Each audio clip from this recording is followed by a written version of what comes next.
Hey everyone, and welcome to another episode of the Two and a Half Salesman. I'm your host Mario, together with my partner, co-host Noam, where we dive into all things revenue, especially at the end of 2025. We're coming in 2026. Six. Noam, how are you, man? I'm great. How are you, Mario? I'm doing okay. This was a crazy year, right? No, Yeah, you now think that you think so? about it, right? No, you think about No, no. Crazy? no, No. Normal. no. We didn't have like a 2 month hiatus because bombs are falling on your head. Normal. I always joke with Noam about this, trying to take it lighter, but that we both know it's not a joking matter. But we kind of have to put a little bit of lightheartedness hmm into into it. I mean, it was a really fun year, I would say, right? I think so, yes. I agree. Yeah, it was nice. It was So challenging, but good. challenge, yeah, but in a good way, in a good In a way, good way. In a in a good way, very yeah. good way. Yeah. So our guest today, Ioannis Savvidis, Chief Commercial Officer from Talixo. We are gonna have fun today. We're gonna talk about a topic that is not discussed often, and I would say it actually is rarely discussed, even with the literature, as Noam I think pointed out when we were kind of prepping for the show. Um, but before I introduce the topic, Yanis, welcome to the show, man. Welcome, Thank you, Yanis. guys. Thank you for having me, and nice to meet you, Noam, today. Mario, we Too. had already a bit of a chat, but so excited Yeah. to join this podcast today. So really looking forward to talk about this mysterious topic. So Elusive. Ooh. yeah, yeah, let's create suspense. Creating suspense. Yeah. All right. So, Yanis, before we dive in, tell us a little about yourself, your background growing up, kind of early Mhm. influences, and then just a little bit about your business journey and how did you end up at Talixo. Mhm. Thank you for that, Mario. So I'm born and raised within, let's say, sales, right? So I learned sales from the best university you can ever learn it, and that's the street university. So that's what I always advise people who tell me, I want to grow in sales. What do I need to study? And I always tell them, go on the street, do some door-to-door sales, or work in a trouble market. You're gonna learn everything. You're gonna master the art. Um, a little bit about me. I'm originally coming from Greece, from Thessaloniki. And the last 15 years, I live abroad, mainly in Germany, but I've been also lived in Amsterdam and London. And what I've done so far, career-wise, I was lucky enough to grow into a family business in an industry that doesn't exist anymore, and that was the video club, DVDs, VHS from back in the days.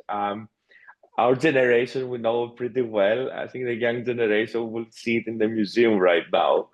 My So my kids have no idea what VHS is, so I, I, just I FYI. bet. Well, I'm still loving them. I'm still too romantic with them. So I started with my career working in a couple of our video clubs back in my hometown, leading them as a store manager. And we are also growing our franchise back in the day. So I was even opening new stores non-stop. I faced how an industry can completely disrupted by technology. So internet was actually the the destroyer of that romantic Oh period, yeah. Yeah. Oh yeah. which at the end made me pivot and say, "Hey, look, you're my disruptor. Let me get to know you a little bit better." And you know what they say: keep your friends close, but your enemies It's closer. closer. Closer, yeah. Yeah.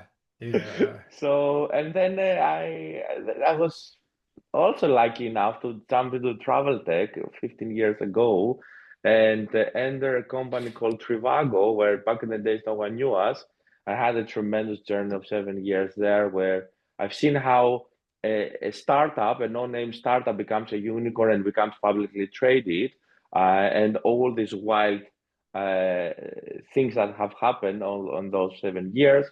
to take that knowledge, jump into a bit more corporate environment at Uber Eats, and then realizing that maybe startup scale-ups is better for me. And then I jump into another travel segment, Zizu as chief commercial, where there I go to know, go to learn a lot about how it's about raising money, the challenges dealing with investors, crazy targets, very let's say, optimistic targets and forecastings. And then from there, jumped into rental vacations industry in a company called Smubo, which is a subsidiary of another publicly traded company, Home to Go. And a few months now, I'm the chief commercial at Talixo, where here we are focusing into the transfers as an ancillary, as one of the hottest ancillaries right now in the travel industry. Long story short, I spent the first, let's say, years of my career in the entertainment industry. And then I jumped into the travel tech. And you know, in travel, what they say, once you enter travel, you never leave that. So Ah, there we are. Yeah, So I'm trying yeah. desperately. I tried once to escape, but I came back you very can't. quick. So 15 years now, I'm there. And that's what I'm telling to all the folks that joining this industry. I told them, yeah, welcome to the rest of your life. I said, tell me what you mean. Yeah, okay, look, once you enter travel, you never go away. You're stuck. Norm and I work with a travel tech company. We did like a 6 months engagement from Canadian ones Mhm. Yeah. to travel tech, and people that were joining as salespeople, like that Norm and I work with, were people who were into travel, like they were bloggers. They Yeah. were like having these either review sites or travel blogging sites, and they would just join the company as salespeople. So Mhm. that was like I thought, okay, this is a little bit strange, but okay. But now that you're saying it, like, oh, all right. So, look, I mean, we are interesting. We're an industry because we sell happiness, we sell smiles, right? So that makes the whole thing a little bit more cozy. Yeah, Yeah, it's a yeah, bit more funky. And then, you know, I was last week at WTM in London, meeting friends, peers, you know, partners, and then you realize, yeah, you're about to do business there, and we have a lot of and very productive business talks, but they were all having the same denominator, which is, okay, where's the fun behind, right? Where when the drinks yeah. are starting, or where do we go for a dinner to keep talking about business? Yeah. So that's the good thing with the travel industry. Well, that's so different from, let's say, my environment, right? Let's sell boring ERPs and CRMs and business intelligence and oh man. I This mean, is I where find it also very sexy topic, right? So because you optimize organizations, but I think I get you a little bit what you mean. The persona it's of people you different. have to Yeah, deal yeah. with. Yeah. It's a different mindset. Yes, completely different one. Love it. Okay, so let's dive. Today's topic is change management in revenue organizations. As we said, people don't talk a lot about this topic. True. The literature rarely covers it, and if it covers it, it's more like generally speaking for like big corporates like 10,000 and more people. Um, but let's dive in, right? Let's Hmm. dive in straight in. I want to open this topic because I know both of you did this. I did this as well. So let's open the first topic, and that is what is I don't want to say harder because it's always hard, right? Like what is more complex?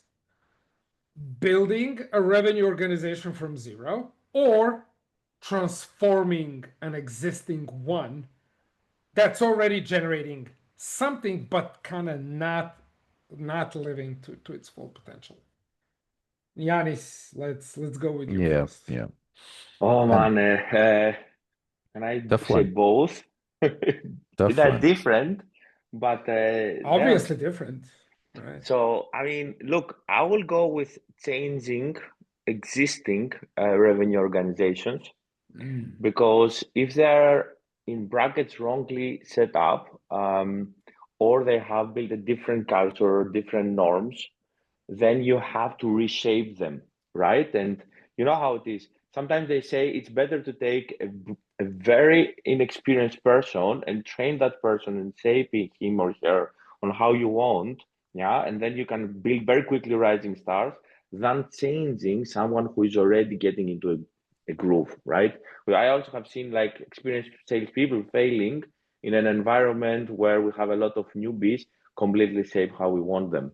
So I would rather say that because I had also a couple of interesting cases that I faced with companies I work with, but also companies also I consult in the past. Um, while the other way around, I call it more like cultural challenge, right? So you have to bring the culture of sales, the culture of revenue, which completely different world, yeah, in an organization. And there you have to, I mean, it's also tricky, but I call it like it's more easy or more manageable to plug it in the company. No, what's your take on this? Because I know where you're gonna probably go. Well, No, but let's. you know, we always when we take a topic to discuss here on the podcast, it's like we think we know where we stand, but then our guest usually kind of, reshuffle everything, based on your experience. And I think what you just said, got me thinking here, and let me maybe put a different angle on it. It also can prepare us for, again, deeper dive into the topic, but maybe with a different little angle here. I think that, if I'm trying to figure out, what's harder, let's talk about the clients of this process, right? So if we're plugging a new organization coming, like rebuilding everything from scratch, then our customers is the CEO, or the other C levels, the owners of the company. I'm not sure that that is such an easy audience to please. They're going to judge everything. They're going to be questioning everything. So you're kind of and again, Ioannis, you're the expert here, but basically, we're going to be fighting for every single phase, and we're on our own. But when we are coming to reshape, restrength, whatever, reinforce existing organization and maybe change entirely the way they work, but then your customers are the entire sales force, but you are still backed up. Usually, again, usually not very powerfully sometimes, but usually you got a good backup coming from top management. Again, out of my experience, when we had to, Mario, when you and I had to change the organization, and again, we're not only, I don't think we're no experts in change management, but when we had to do that, we were backed up by a lot of, I would say, sometimes brutal force opposed on salespeople. Change or leave. Yeah, change or leave. So I like the fact that we call it change management, but it's easier, my way or the highway. Yeah. Basically.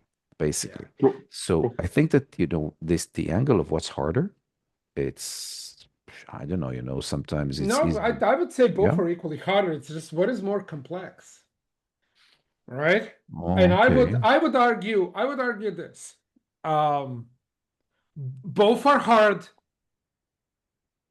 If you are inheriting a revenue generating organization and you have a senior person that you can convert, that who can buy into your vision as a CRO, right? Like we are basically talking you coming in as a CRO, right? Like so that's the role. If you have if you get a buy-in of the most senior person, your top performer, whatever the performance is, benchmark, good, bad, shit, excellent, doesn't matter.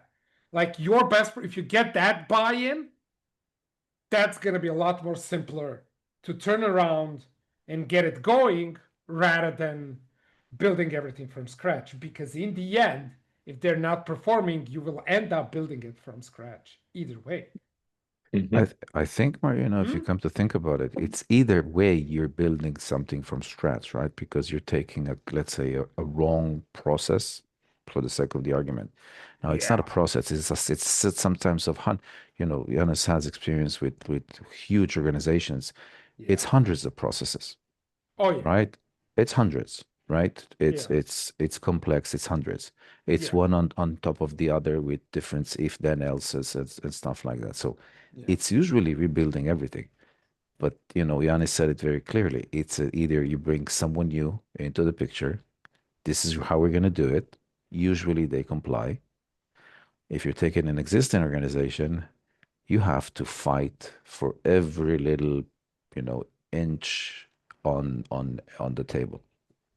And that's exactly what I want to highlight, right? So usually what I do and I try to protect a little bit myself is like whenever I enter an organization for either work there or consult them or anything, I always tell them, okay, why do you need me?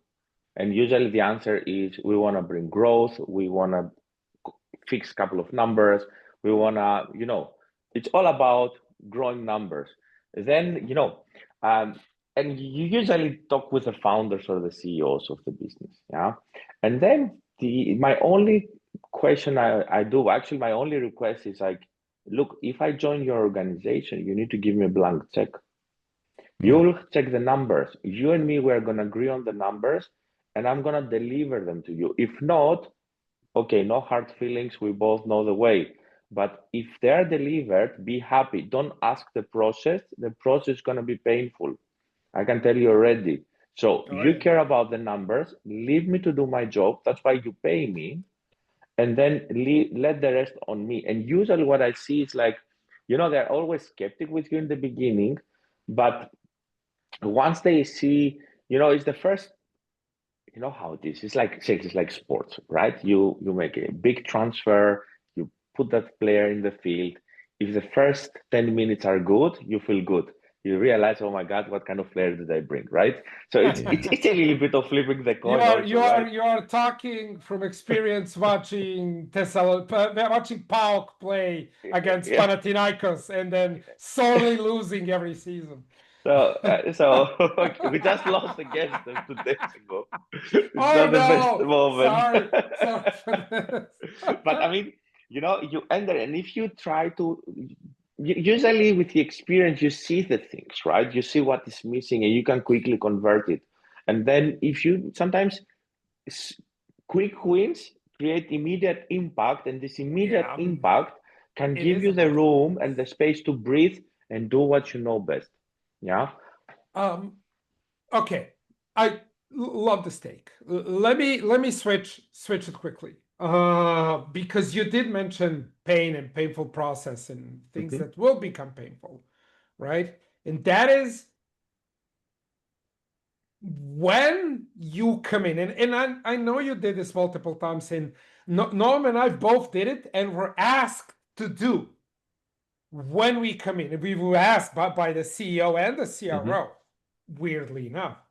And that is when you come in a company, you want to scale it. There are some people that probably will not make it through the journey, right? Mm-hmm. Like Yeah.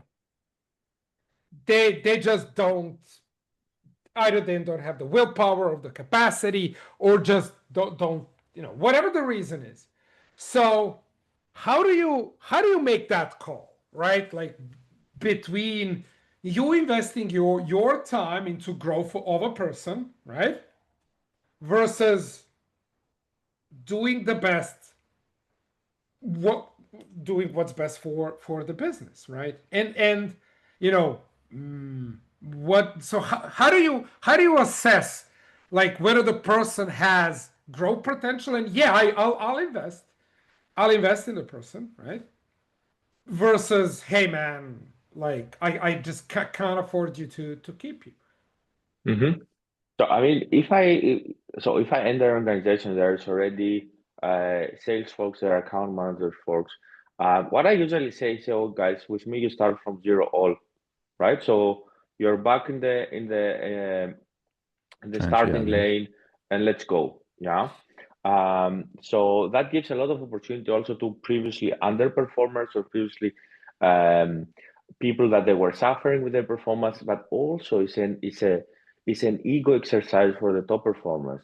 So if you're a top performer in the Oh, I company love for that for a ego while, exercise, love yeah, that. yeah. Look, they're for a while there, right? So they are performing, they're the superstars, and they think I'm on my safety zone. So, okay, let me challenge you. If you are how you say you are, if you're the Cristiano Ronaldo, you have no problem. You can score 100 goals with Real, with Manchester United, with any team in this world. Juventus, black and Juventus. white. I mean, Come on. I mean, wherever he is, he's 40 years old. He's the top scorer. He's still scoring with Portugal, right? So, Yeah. but if you are who you think you are, you have nothing to be afraid. So what I've seen there many times, yes, I've seen this kind of persona, and then immediately you realize, okay, these are my folks that I'm gonna go to war with them, and I'm gonna win. These are for sure my literally best soldiers in the game. I just saw Noam's face lit up when you said I will go to war with them. No, Noam loves that. Noam is all about that. Whenever Noam and I come in the company, whenever we are brought in as coaches, like and we tell this story to everyone. He always says, Mario, can you take the damn juniors? Can you just work with them? I'll take the senior folk and I'll make them phenomenal. Noam doesn't like the junior folk. No, it's not that I don't like. I think I have. You don't. No. Sorry, you don't tolerate them. Yes, true. Yeah, but they're also fun. Come on. I mean, usually I like the challenge to take these Benjamins and then they make kick butts on the big ones, right? No, and it's actually incentivize them pretty well to do that. I think it's also about, I would say some, maybe chemistry, I don't know, whatever.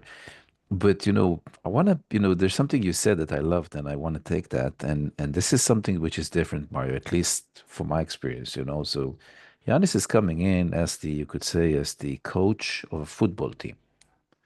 So he comes in, the owners are saying, we want the team to score. We want a team to win the matches. And then Yanni says, so you brought me in, either I get an open check or, I'm out because I have my own way. Don't ask questions. Yeah. Now, usually, and again, this is fascinating because usually all the owners, CEOs, and top managements who are bringing a chief, either revenue or a very senior, a top executive, whatever, VP sales, doesn't matter.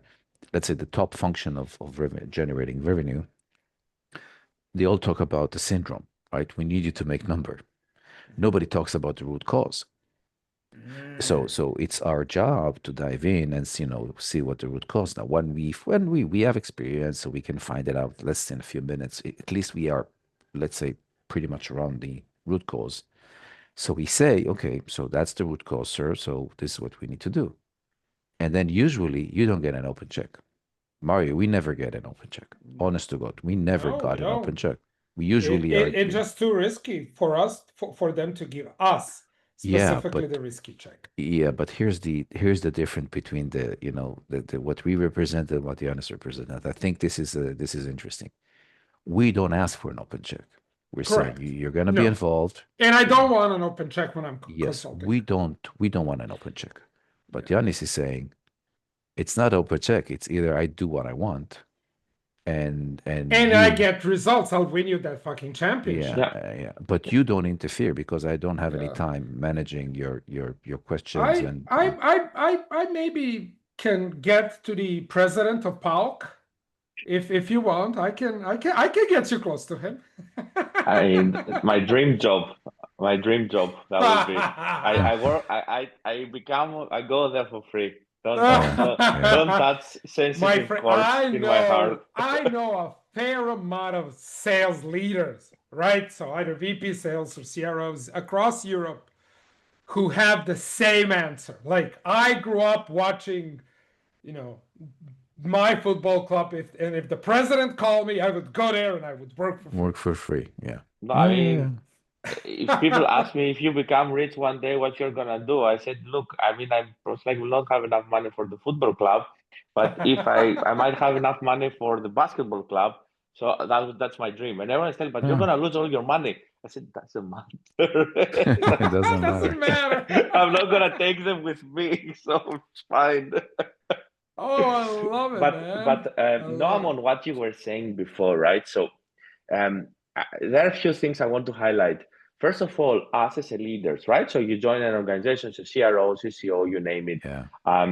Our job is to do sales only in one person. That person is the CEO or the founder, or the board, you name it. And if we are good at on sales, where we're supposed to be, we have somehow to sell them the dream, and by selling them the dream, they can stay calm. We can also listen them. Many times I'm in a room, they say their own ideas, and I don't think they even enter my ears, right? So I say, yeah, it's all good, sure, all good. And then, I used to say also to my guys, if you cannot convince, confuse. So I'm actually in that moment, I say, I'm not gonna convince you what I'm gonna do. I would rather confuse you right now. So I will let you believe I'm listening to you, and I'm gonna change the topic. You are gonna go in, because their next meeting is completely different topic. And the next meeting is with a board or with whatever it is, right? So they're chaotic, right? So they don't remember what they're saying. So let them say, because it makes them feel good. Actually, I'm now exposing all my techniques. I think I'm in trouble for writing my future roles. Don't worry, we are recording all of it. I don't think so. On the contrary, I think that this is very powerful what you're saying, Ioannis. It is. This is powerful. It is because most of, especially the let's say the stage where you come in, or where they bring you in, right? It is still very much chaos. And the CEO, who's basically, as Noam said, he is your customer, the board or the CEO, like whatever. They're jumping from meeting to meeting, board meetings, reporting, investors, maybe some big clients, CFO, all of that. And they have rarely the time and energy to track what the sales leader does. But Mario, there's another point here, and let me take an example. We have multiple ones. Let me take an example here. Sure. I think that will challenge the three of us here. In some cases, CEOs have, let's say, no background in sales, so they could come from finance or operations. Except for when they did founder-led sales. Exactly. But every once in a while, you got the top-notch sales guy in the company, which is the founder. He brought the company from 0, right, to 100 or to 1,000, right? Depends on what you would look at it. And then he is a passionate seller. He is completely all in board. This person usually have no clue. He doesn't have Ioannis' experience with building an sales organization, which is so different, right? He's simply a one-man show. So he could work 25 hours a day, as we say, right? Not 24, 25. He wakes up 1 hour earlier, right? So he works like crazy. He is inserting another day into a week, and then he's selling like crazy in ridiculously large numbers. But when it comes to say, okay, so sir, move aside, you now have more investors to handle. You need to build your finance organization. Usually he's being sucked into delivery and quality assurance, right? Product fit. So usually he's being sucked all the way to that. So he's bringing Ioannis. Hiring. Yes. Hiring. Yeah, but he's bringing Ioannis. So he says, Ioannis, I've got salespeople here, but usually, I'm sorry, they're all puppets. They have no clue what to do. They're just waiting. So there's like this, I call it the octopus. The octopus is very smart, many arms, but the arms without the brain is nothing. So Ioannis comes in. Maybe Ioannis needs to get rid of everybody. I don't know, just for the sake of the example. But can this person let go? No. Look, So I'm bringing in the most difficult, example, simply because, being conscious of our time, we can talk. I'm sure that if we'll the three of us meet, we're going to take multiple beers, 6-packs, all the way to the morning. But we have to be conscious of the fact that we want to have our, viewers and listeners go into the most, difficult examples. This is chaotic. Every CRO that I've met in this situation is in pain. There are tricks there. So look, let me tell you very quickly what I'm doing. So first of all, usually what those strong opinionators on founders from sales program, whatever, whatever they ask you, they're rather nice to have, right? So they're very cosmetic, most of the cases, things, right? Where you just need to please, please their ears, make them happy. I mean, create me this, and this takes literally 10 minutes of your time. You might think it's the most nonsense stuff you might need to do. Do it, it wins you time. So I would rather delegate it to one of my team members. Please do it. Yada yada yada. We'll make this guy happy. All good. The trickiest thing is that what the second thing is if they have favorite people in the team where you realize that, hey, there's something wrong over there because you have spoiled children. And the spoiled children are not going to listen to you. And they're going to actually become the let's say the blockers on all your efforts because they're going to feel the threat and they're going to have fear. And then, it's all about human emotions and reactions. So they lose their field, they feel fear, they will go against you, right? And they're the favorite kids in the block. And it took me a while to change those kinds of folks. I tried a lot to explain them and I tried a lot to tell them why here, why there.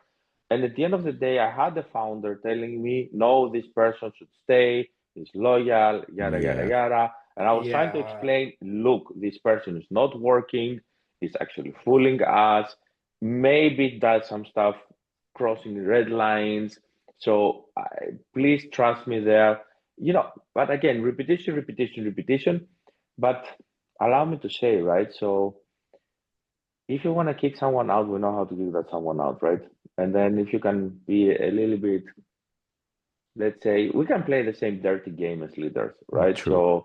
And that's what I do there. Because what I say to myself and to all my teams, I want to be fair with all of you.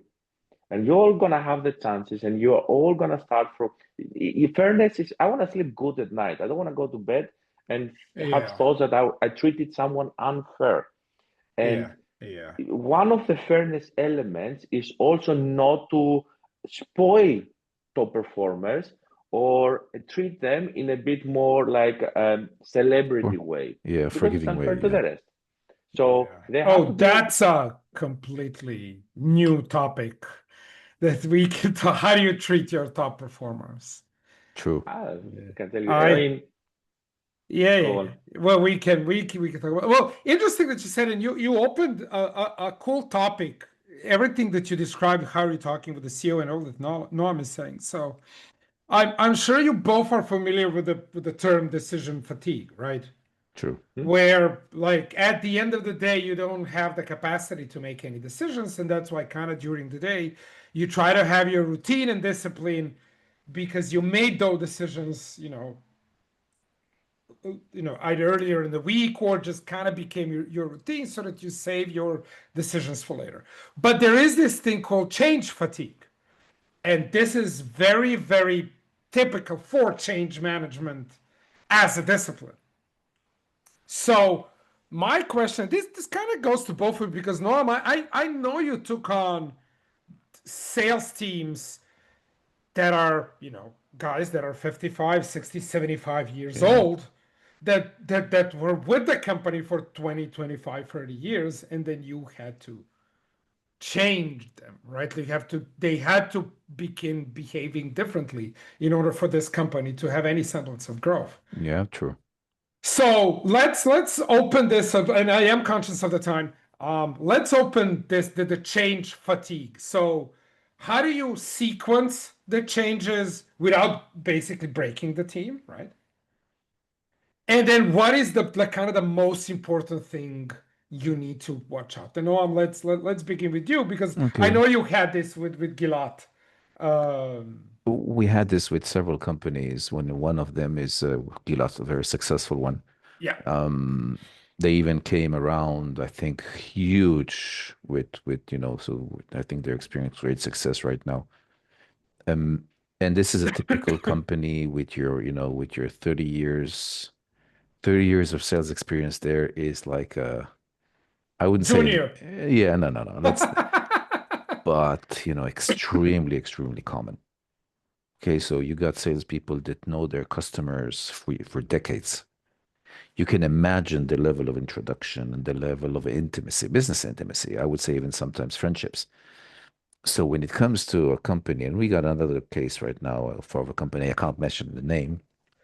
We can't mention the name, but you could say similar in the way that, there's veterans over there, and they're being required to work with medic. And this is also being opposed or imposed in the shape of putting this inside their CRM. Now, and again, I'm going to focus on the elderly ones, right? It is not only a change in the process of having discussions around, so you're going to document things inside Medic. And by the way, the company is going through a very difficult times because the chief of, you could say, sales operation right now is busy with trying to build the best suit, which is difficult by itself.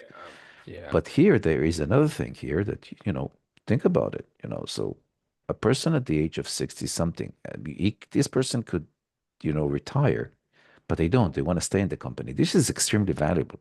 This is even, I would say, amazing to think about. People don't retire, they just stay with the company. Mhm. They're making money, they're making good money, but they're also happy with what they do. And I think that this is amazing to see that some of them, it's very hard from a personal, I would say, internal, can they really change?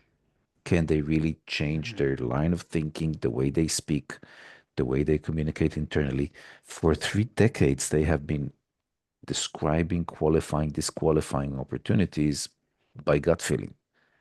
Now you're coming with Medic as a system to qualify opportunities or You and your fancy words. Yeah, so they already used the word champion, which is included in Medic. They also use the economic buyer, but they use it differently.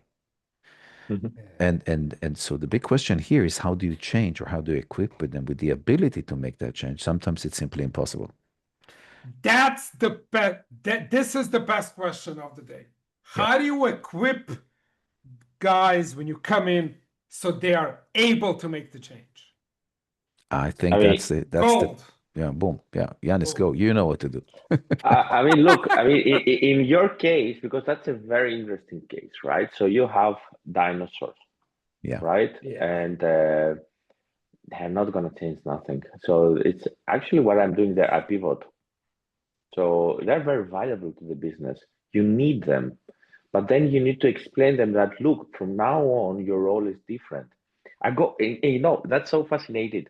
You have a football player, right, who is playing 20 years. Ronaldo knows it, that he's about to be retired. He needs to understand it. His body doesn't follow anymore. So the job of his coach is to transition him to the new role.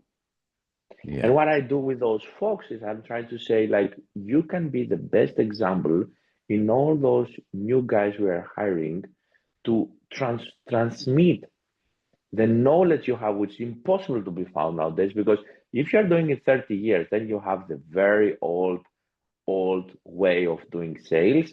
Yeah. And this way, even if we say tomorrow is 2,300, yeah, it's still the most successful, right? It's never gonna be, no one's gonna be that way. So let's bring it to the new folks, to the new generation, to a generation that doesn't even know how to talk as we speak right now, right? They're all Yeah. texting, chatting. I also hear some awkward stuff with AI, but so then you explain that now your role has to go somewhere else. And actually that's where one of the departments that I usually, or squads I usually build within commercial departments is L&D. Usually that doesn't exist, right? And then you go and bring those folks who are like Wikipedias to put them there. Yeah, be my trainer, help me there. And because they're also emotional human beings. You can ask me, yeah, but they don't want to leave sales. You still need them, you don't take them all the accounts in one go, bit by bit, Yeah. bit by bit, right? So you used to play 90 minutes, now let's play 60. Let's maybe put you on the last 30 minutes. Okay. Well, it's a good way. I think it's a There good way. there was a phenomenal video. I think NBC did it. They interviewed Michael Jordan, like Insights to Excellence, and they asked him about load management, right? Which is this thing that LeBron kind of popularized. Oh, we need rest. I can't play 82 games in a season. And MJ just goes, well, that's a lot of bullshit. That guy that's sitting in row 105 in the back, he paid a lot of money to see me, and I will fucking perform. Yeah. Right? Okay, but you need to be really, really, these guys are the top 2%. And sometimes, so top 2% doesn't necessarily is the entire veteran, let's say, community of let's say a senior layer of salespeople. And by the way, some of those senior I people agree. are not top performers. No. Some of They're them just are senior. top. Yeah. They're Okay. just senior, right? Point taken. Okay, but Okay. that's it. Yeah. Okay. All right. Last thing, and we'll close it up. Ioannis, first of all, thank you for joining us Yeah. today. A pleasure. As with all of our talks, we say it's going to be 30 minutes, but we are close to 40, 45, 50 almost. Already? Oh Yeah. yeah. Yeah. Oh Yeah. yeah. Oh my Oh God. yeah. Okay. Oh yeah. Interesting. Well, we could go on and on. Like Noam and I the moment we began, and I think Noam commented, like, if the three of us meet somewhere for a coffee, it's gonna turn into a lunch, then beers, and then late dinner. Yeah. It's gonna end up a disaster, I'm gonna say. So at the end, first of all, thank you for joining us, the 2.5 Salesman podcast. Second, do you have anything to plug? Are you hiring? Do you have anything to promote? 30 seconds, go wild, and we Yeah. will Whatever you want. whatever you want. The end of the podcast. I'm hiring and growing teams constantly, so I will not promote nothing. I will only say to whoever listens us and loves and is passionate about sales, be wild, be crazy. Craziness is a compliment in our industry. Sales is a wild, wild west. You either love it or you hate it. There's no middle ground. So Yeah. be insane, yeah. And I have the persona of a salesperson, but it goes a little bit. I don't know if I'm allowed over there because it's a little bit of a, let's say, bad words behind. But that's I mean that's maybe for for the Well, offline talk. you are like South/Eastern European Yeah. that went into Germany. Like whenever we from these parts go into civilized countries, we are always the best performers because we don't give a crap. No, Like we true. will just run through everyone because look, True. I don't care. I can tell you, I just wrote today to my previous team. They started a Black Friday campaign and it was pretty wild initiative. We launched it first time a year ago, and I know the passion there. And I just wrote them, you know what, guys, I'm proud about you. Go wild, um, break any rules, and True. just do what you know best. And you could say clearly we have a WhatsApp group, and how quickly everyone commented on that. Yeah, let's do it. Let's do it. I told them two conditions: you have to break the How, record of last year's, and you need to invite me for the celebration. And they told me count us in on that. Yanis, how can people reach you? Should they reach you on, send you an email? Should they ping you on LinkedIn? How can people reach you for the Now, I think nowadays LinkedIn is quite powerful, right? And yeah, we should all be thankful about it. It connects people. It's not only professional, but also personally, right? So you find True. yeah. peers where you can share ideas. What I appreciate a lot is when I see, and I say the same to myself. Sometimes, as you said, we are Southern Eastern folks. We are very proud, yeah. Yeah. So we believe we know everything, where then we might know nothing. No, we do. We know everything. Okay, I take it. I would say that environment where we grew up, and I know, I know what Israel is going through. You guys know, me growing up in Yugoslavia/Serbia, what I went through, and Greece, growing up in, I think, poverty in 80s and 90s, like even worse than what was happening in Serbia. Like we do develop the resilience those people just don't have because they probably had everything during their life, and this is just a different. This I do. Like if you take, I always say this, like if if you put a blindfold and put me anywhere in the world, if it's not war, I'll do all right. I'll manage naked. I'll do all right. I'll have a job in sales within one day for sure. Yeah, that's so true. I mean, we fear is not so much in our DNA, right? No. So, No. and that's also what sometimes people are telling me. You're not stressed of changing jobs or of taking big bold risks. I mean, no. I said change management is literally what I'm doing on every company. That's the most tricky. That's the biggest trap you can fail, right? But that's fun, right? And I mean, both a blessing and a curse. yeah, but Yeah, but I think what Giannis is doing is taking it to the blessing side and operates very well Of in course. that territory, and make it make it a cozy home where people are trying to avoid that. So Awesome. So this is everyone, I'll put in Ioannis's email. No, sorry, not email. I'll put his LinkedIn. Ping him on LinkedIn. Reference this podcast. You will at least, if you reference this podcast and reference one sentence that Ioannis said in the podcast, you will get a call with Ioannis. At least an intro call. At least Yes. an Yeah. intro call you Deal. would get with the company. Awesome. Deal. So everyone, thank you again so much. And as with every podcast we finish every podcast in the same manner. Go out and sell something. Pick up the phone. Ciao, everyone.